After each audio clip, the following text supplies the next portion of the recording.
Good afternoon. My name is Natalia and I will talk to you about Chapter 4, Ecosystems and Communities. In this stage, we will talk about 5 subtopics: climate, niches and community interactions, succession, biomes, and aquatic ecosystems. Climate.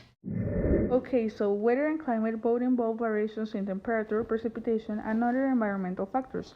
Weather is the day-to-day condition of Earth's atmosphere, and climate, on the other hand, refers to average conditions over long periods. A region's climate is defined by year-after-year patterns of temperature and precipitation.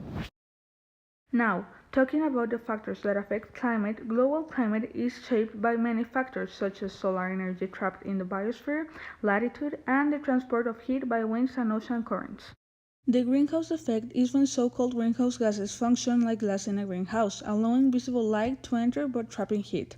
Earth's climate zones are produced by an equal distribution of the sun's heat on Earth's surface. Species and community interactions. To start, we need to know that every species has its own range of tolerance, the ability to survive and reproduce under a range of environmental circumstances. Organisms have an upper and lower limit of tolerance for every environmental factor, and, beyond those limits, the organism cannot survive. A species' tolerance for environmental conditions, then, helps determine its status or habitat, the general place where an organism lives. Now, a niche is a range of physical and biological conditions in which a species lives and the way the species obtains what it needs to survive and reproduce. The resources of the niche can refer to any necessity of life, such as water, nutrients, light, food, or space.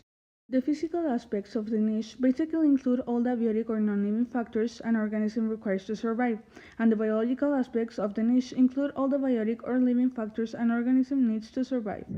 Something very important is the competitive exclusion principle, which states that no two species can occupy exactly the same niche in exactly the same habitat at exactly the same time. Now, talking about relationships, there are two types. The first one is predator-prey relationships, in which one animal captures and feeds on another animal.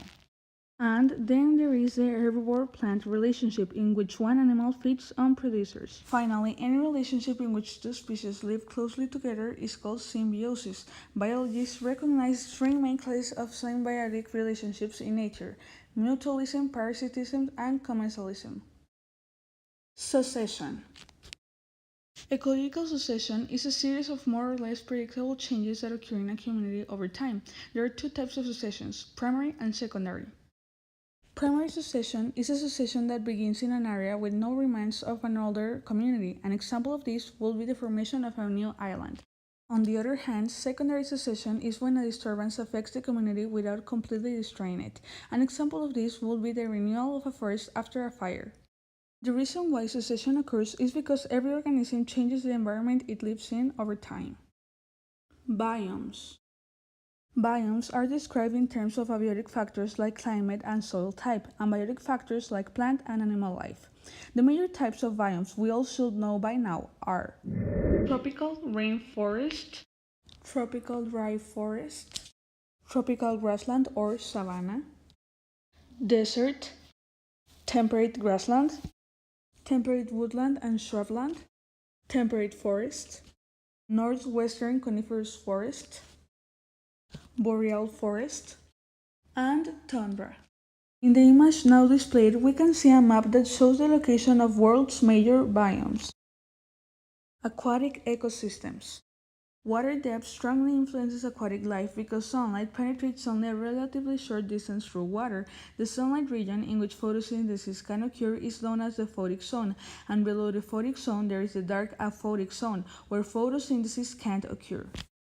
Aquatic organisms that live on or in rocks and sediments on the bottom lakes, streams, or oceans are called benthos.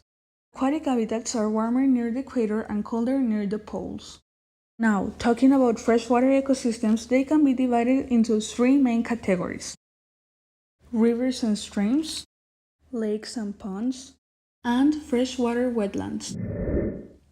An estuary is a special kind of wetland formed where a river meets the sea. They serve as spawning and nursery grounds for many ecologically and commercially important fish and shell species. Talking about divisions, ecologists typically divide the ocean into zones based on depth and distance from shore. There is an intertidal zone in which organisms are submerged in seawater at high tide and exposed to air and sunlight at low tide. On the coastal zone, the ocean extends from the low tide mark to the outer edge of the continental shelf. And finally, the open ocean begins at the edge of the continental shelf and extends outward. Thank you for your attention.